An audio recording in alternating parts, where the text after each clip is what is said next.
bien, bonjour à tous et bonjour messieurs. Bonjour madame. Je suis ravie de vous accueillir. Alors, vous êtes Pierre Lecoz, vous êtes le numéro 2, on peut dire ça comme ça, l'adjoint de la brigade de recherche et d'intervention, donc la BRI comme on dit souvent. C'est ça, la BRI Paris. Colonel Benoît, on vous a anonymisé. Bonjour. Bonjour, vous êtes commandant en second du GIGN. Tout à fait. Et je vous salue, commissaire. Vous êtes le commissaire divisionnaire Joël Patrick Terry, l'adjoint de l'adjoint du chef, c'est ça? L'adjoint au chef du raid, effectivement, le numéro 3. Très bien. Alors, on va parler vraiment d'actualité ensemble pendant les minutes qui viennent, parce que dans quelques jours, semaines, nous allons accueillir en France les Jeux Olympiques et Paralympiques. Et pour ça, vous vous êtes mis en ordre de bataille, si je puis dire. Alors, ce n'est pas la première fois que vous avez travaillé ensemble, mais c'est la première fois que vous avez été aussi loin dans votre collaboration. Qui veut commencer pour nous expliquer un peu comment ça s'est passé? J'imagine d'abord par des entraînements. En fait je me permets de commencer dans la mesure où ce sont les Jeux Olympiques de Paris et que c'est vrai que c'est la plaque parisienne et sous l'autorité du préfet de police que les choses ont été confiées et à qui le ministre de l'Intérieur a confié la direction et la conduite de la préparation des JO, parce que vous dites que les Jeux Olympiques vont commencer dans quelques jours, quelques semaines. Officiellement. Mais pour nous, en fait, ça a commencé depuis bien longtemps. Ça fait bientôt bien 2 ans qu'on prépare ces JO. Et très vite, il a été clair que pour les 3 unités d'intervention nationales, ça allait devoir être un travail de collaboration. Et ce travail de collaboration a commencé très tôt, et les grandes lignes ont été très vite proposées au ministre de l'Intérieur sur à la fois le partage des compétences sur les 2 moments importants, oui, que sont la cérémonie d'ouverture et ensuite la conduite des Jeux Olympiques depuis la phase Jeux Olympiques jusqu'au le 11 août, et puis ensuite les Paralympiques fin août, début septembre. Alors comment ça s'est passé, colonel ? À quelle fréquence vos hommes se sont retrouvés et femmes se sont retrouvés, entraînés Alors peut-être pour confirmer, bien entendu, que depuis 2 ans déjà, nous travaillons en lien très étroit. Les Jeux Olympiques ont déjà commencé, puisque depuis maintenant le 8 mai, la flamme est arrivée à Marseille après un itinéraire sur la Méditerranée, avec l'accompagnement justement de cette flamme par des équipes de sécurité et notamment du GIGN, donc des unités d'intervention spécialisées qui ont déjà mis un pied dans les Jeux. Oui, c'est l'espèce de carré ou de rectangle qui est autour du porteur et de son gardien, c'est ça? Alors ils sont nombreux à protéger la flamme, avec les gardiens en effet de la flamme, un certain nombre de dispositifs de sécurité publique, de gestion de l'ordre public, avec des unités de CRS ou de gendarmerie mobile qui accompagnent finalement, en plus des unités territoriales, le passage de la flamme. Au-delà de cela, une réserve d'intervention mobile accompagne les différents convois de la flamme et est composée d'équipes du GIGN pour pouvoir appuyer en cas d'attaque terroriste, en cas d'attaque du haut du spectre, la protection de cette flamme hautement symbolique. Donc déjà depuis maintenant 5 semaines, un engagement de tous les jours, et évidemment cette préparation du lancement très officiel à Paris, de la cérémonie d'ouverture qui va mobiliser un très grand nombre de forces de sécurité intérieure, oui, on y reviendra, et ensuite sur du plus long terme bien sûr au cours des 15 jours d'après, avant d'entamer la phase des JOP. Donc bien entendu une préparation conjointe, des dispositifs qualifiés d'inédits à plusieurs reprises. Alors dites-nous, on veut savoir.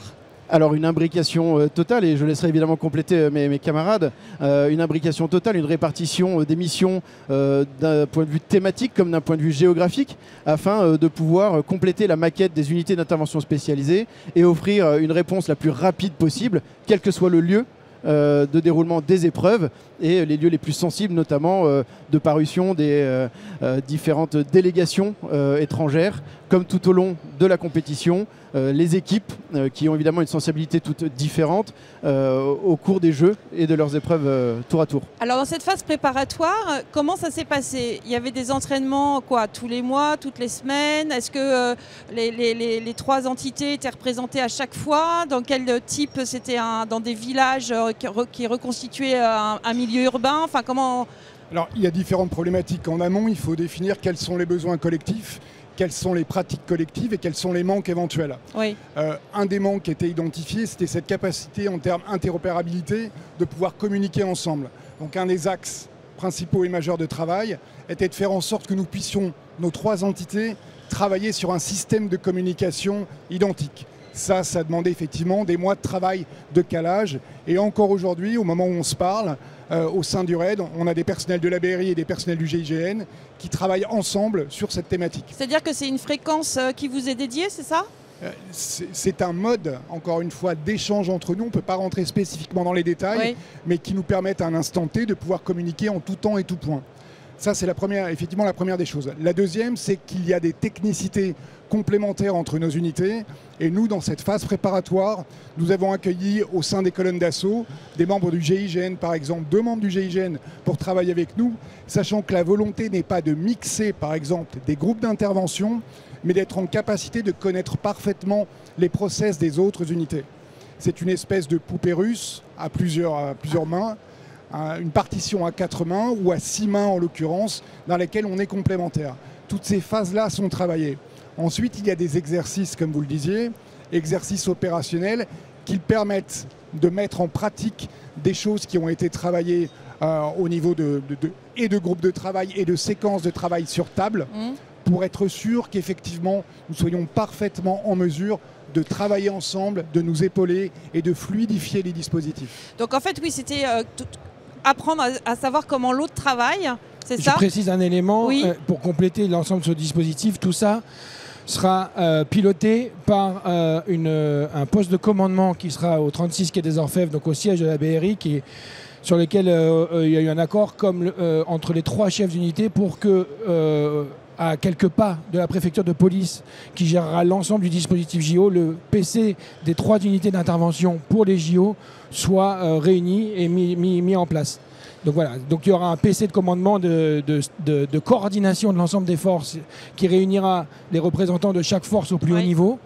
Et ensuite, comme l'ont dit mes camarades, des capacités de travail parce qu'on peut se parler et parce qu'on connaît les process des uns et des autres, avec effectivement la mention importante qui a été dite là par mes 2 camarades, à savoir chacun reste sur son bloc de mission qui lui est attribué.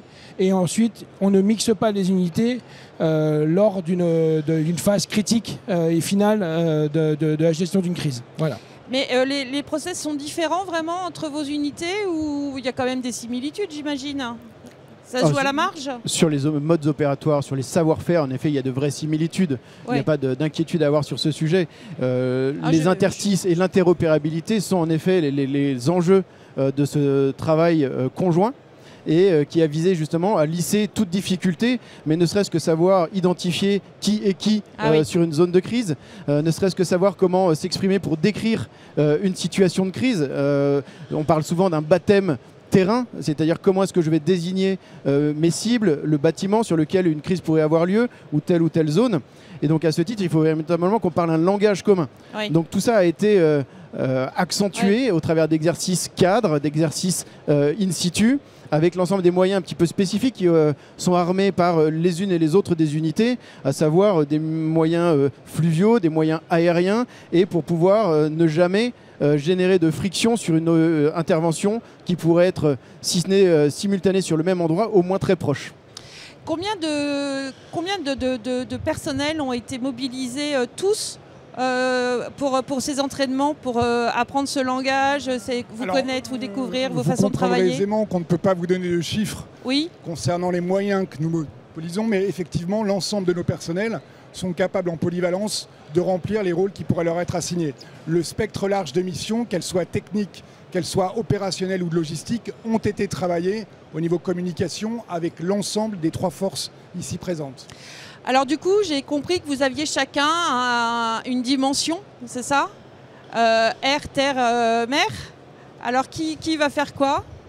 Écoutez, il y a une répartition qui a été faite en fonction des missions fixées, en fonction des éléments dont nous disposions, En ce qui concerne le RAID, c'est une mission spécifique de sécurisation nautique. Oui. Donc actuellement, aujourd'hui, on a également des plongeurs dans la Seine qui ont des missions préparatoires par rapport aux missions qu'on vient de définir. On aura une dizaine d'embarcations armées avec une dizaine de personnels lors de la cérémonie d'ouverture, mais nous travaillons avec d'autres personnels de la préfecture de police, avec des CRS nautiques également. C'est un ensemble, mais le vecteur qui nous a été défini, c'est effectivement le vecteur fluvial ainsi que les berges, s'il était nécessaire en première intention. Sachant encore une fois que s'il y avait une crise majeure qui se déclenchait, l'ensemble des forces représentées s'assisteraient, mais encore une fois dans un protocole qui a été préétabli pour éviter, comme le disait mon camarade, tout trouble potentiel et renforcer l'efficience collective. C'est-à-dire que les plongeurs sont tous issus du RAID et uniquement du RAID? Non, mais actuellement, nous avons les plongeurs du RAID, encore une fois, puisqu'on travaille sur le vecteur nautique, mais il y a également des gens de la brigade nautique à Paris, encore une fois, qui travaillent sur cette thématique. Mais dans les 3 forces ici présentes, la mission qui nous a été assignée, c'est la sécurisation de la Seine, d'un itinéraire également pour les bus qui se rendent du village olympique vers les sites olympiques, mais là encore une fois avec des réserves d'intervention, mais je ne détaillerai pas ni leur quantité bien entendu, ni leur localisation. C'est dommage. Principe de précaution oblige.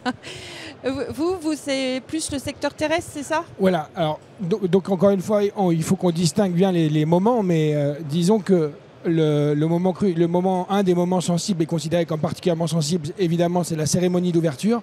Oui. Et au moment de cette parade, l'ensemble des forces donc s'est partagé. Et en ce qui concerne la mission attribuée à la BRI Paris, c'est d'assurer la réserve d'intervention en cas de nécessité d'intervenir par la voie terrestre. Donc, capacité à avancer sous couverture blindée, tenue des points hauts les plus sensibles. Et puis, évidemment, au-delà de ça, il y a une compétence, parce que les JO, ce n'est pas juste la cérémonie d'ouverture. Au-delà de ça, on a une attribution géographique. Oui, alors je vous interromps parce que j'aimerais bien entendre le colonel pour le GIGN. Vous occupez de la bulle aérienne? Alors en effet, si on fait un focus sur la cérémonie d'ouverture, la dimension réserve d'intervention aérienne a été attribuée au GIGN en lien avec le groupe interarmé d'hélicoptères qui est composé d'hélicoptères de manœuvre et qui pourront être en survol pour une intervention la plus rapide possible en fonction d'un lieu qui pourrait justifier une intervention. Mais également à travers d'autres missions qui seront des missions plus discrètes d'immersion au milieu des différentes délégations afin que nous puissions apporter une première réponse, une orientation pour limiter tout mouvement de panique ou orienter, conseiller les cibles potentielles qui pourraient être victimes d'une attaque. Et à ce titre, aussi bien dans les bus, dans les bateaux, l'objectif sera pour nous d'être des guides et des primo-intervenants pour pouvoir rassurer et guider. Donc ça veut dire que sur quasiment chacun des bateaux, vos hommes seront présents? Alors tous ces objectifs sont en cours de consolidation et encore une fois, de la même manière que pour mon camarade, la discrétion oblige. Mais vous essayez et encore une fois, vous auriez tort de ne pas tenter. Je m'en voudrais de pas poser la question quand même, ce serait ballot. Mais bien entendu, voilà, le détail des dispositifs ne sera pas donné. Il est encore en cours de consolidation avec un certain nombre d'inconnus ou d'approximations. Donc tout ça se construit encore et peut-être se construira jusqu'à la veille, même si encore une fois, l'effort a été réalisé pour pouvoir mobiliser le maximum des forces de sécurité intérieure de tout niveau et sur tous les sites de progression finalement des convois, des délégations, des cortèges entre les villages olympiques avec des réserves d'intervention qui sont prépositionnées sur l'ensemble des sites afin que justement on réduise les délais d'intervention si notre intervention était nécessaire. Alors j'imagine, gardez le micro parce que j'imagine que si un hélicoptère doit atterrir quelque part au cœur du dispositif des JO, vous êtes évidemment en lien avec l'armée de l'air et de l'espace. Parce qu'il y a cette bulle aussi. Bien entendu, en fait, cette zone qui est la capitale et les points d'attention particuliers que sont le centre de Paris pour le déroulement de cette cérémonie d'ouverture justifie une coordination de la 3e dimension, aussi bien dans le cadre de la lutte anti-drone qui mobilise énormément d'énergie et de moyens. Mais ça, c'est pas vous, la lutte anti-drone? Non, bien sûr. Voilà. Mais pour autant, ce sont des vecteurs qui pourraient être présents sur la démonstration, sur la cérémonie d'ouverture qui va justifier, j'imagine, de moyens audiovisuels conséquents et potentiellement peut-être des drones autorisés. Mais cet univers de la 3e dimension justifie cette coordination très fine pour pouvoir insérer le tout sans jamais générer de déni ou de complications pour les autres utilisateurs. C'est-à-dire que finalement, un hélicoptère de manœuvre, il ne se pose pas partout. d'où les techniques d'aérocordage qui sont en effet pratiquées par nos unités pour pouvoir être déposées n'importe où sans forcément poser la machine. Mais c'est comme les grappes des forces spéciales, c'est ça? Oui, les cordes lisses, les grappes, les cordes de rappel qui sont tout autant de moyens de mise à terre, ou même la nacelle qui nous permettrait éventuellement d'être posé n'importe où si nécessité faisait loi.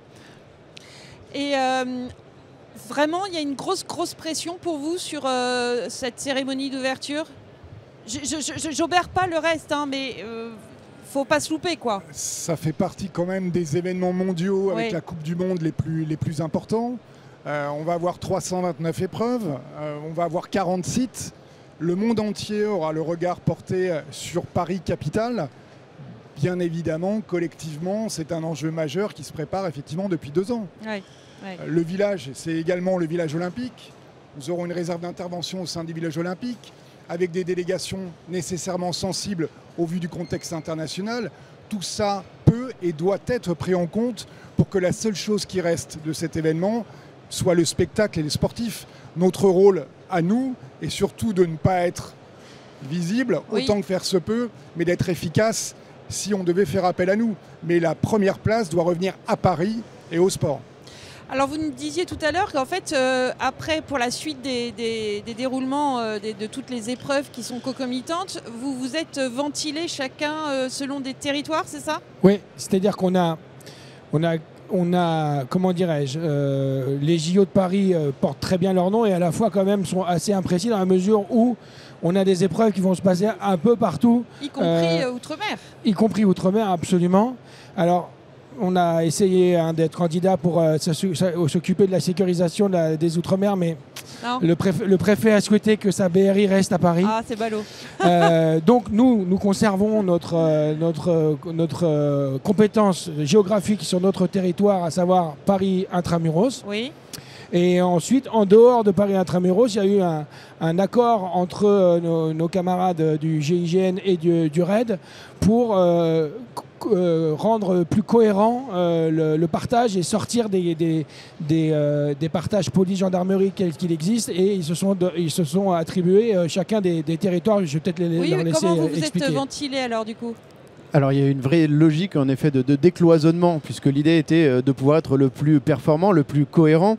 Quand il s'agit de mobiliser l'ensemble des forces des 3 unités, voilà, les 1000 militaires du GIGN seront mobilisés à chaque instant, puisque la neutralisation des repos et des permissions permettent justement de pouvoir compter sur une ressource totalement disponible pour pouvoir assurer des missions aussi bien sur le département des Yvelines, par exemple pour le GIGN. Donc vous, c'est le 78 ? Exactement, avec les épreuves qui se dérouleront au château de Versailles, qui se dérouleront au Golfe National ou encore au Vélodrome de Saint-Quentin, avec les différentes épreuves comme le pentathlon ou le marathon et les épreuves sur route de vélo qui s'y dérouleront. Ajouter à cela évidemment la présence sur Marseille pour le volet régate et donc épreuve de voile, qui viennent compléter un petit peu le dispositif d'intervention et de réserve d'intervention qui sera mis en place sur un certain nombre de stades en province, et vous l'avez évoqué à l'instant, à Tahiti pour les épreuves de surf, puisque nous avons prépositionné sur l'ensemble des Outre-mer des antennes du GIGN, et cette mission-là en effet revenait à l'antenne du GIGN en appui du commandant de la gendarmerie sur la Polynésie française. Mais ça veut dire que le jour où il y a l'armada, toutes les forces ne sont pas forcément scotchées à Paris. Vous en avez déjà qui sont prépositionnées, ou comment ça? Bien sûr, elles sont réparties sur l'ensemble des territoires, puisque nous avons aussi bien le RAID que le GIGN des antennes prépositionnées et qui pourront prendre à leur compte un certain nombre de missions dans leur zone. C'est le cas par exemple du tir à Châteauroux qui sera pris en compte par l'antenne GIGN de Tours pour pouvoir assurer une réserve d'intervention. Et le RAID, alors vous allez être disposé... C'est la même chose, hein. On a des missions également sur la plaque parisienne. Mais en tout état de cause, nos 10 antennes nationales sont en capacité de traiter d'un côté le droit commun, comme c'est le cas aujourd'hui, et on aura effectivement une alerte complète concernant les Jeux Olympiques sur chacune des antennes, plus l'échelon central. Oui. Donc c'est une situation qui a été anticipée, avec une mobilisation absolue de l'ensemble des personnels. On va dire que c'est un contexte ordinaire dans une situation extraordinaire. Il n'y a rien de spécifique, ça a été anticipé, donc ça ne va pas déséquilibrer ce que nous faisons actuellement. C'est complémentaire. Si le GIGN est dans le 78, vous, le RAID, vous êtes dans quel... Quelle Nous, zone? on aura des personnels également sur Marseille, sur les compétitions de voile, mais sur un autre volet que nos camarades de la gendarmerie. On a également des délégations qu'on va accompagner sur certains sports dans des villes, provinces que je ne nommerai pas. Donc encore une fois, ça a été planifié, mais en excellente intelligence en amont, de façon à ce que chacun des chefs présents ici au niveau des unités puisse prévoir ces dispositifs sans le faire dans la précipitation. C'est de la coordination, il n'y a absolument pas de concurrence entre nous.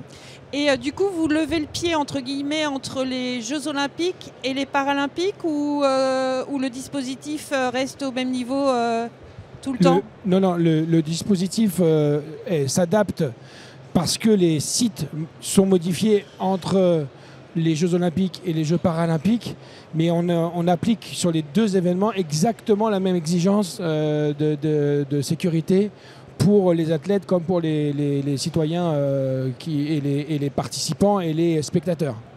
Alors ça, ce sont les JO, ça, oui. Et peut-être qu'en effet, comme le spécifiait très bien mon camarade, la vie continue Oui, par voilà, ailleurs. c'est ce que Et donc, ouais. les dispositifs d'alerte qui permettent de gérer tout événement de nature terroriste ou de lutte contre la grande criminalité sont maintenus de manière à ce que nous puissions faire face à toute crise qui, même si elle pourrait être assimilée à l'événement planétaire que sont les Jeux Olympiques, pourrait être adjacente au déroulement des événements.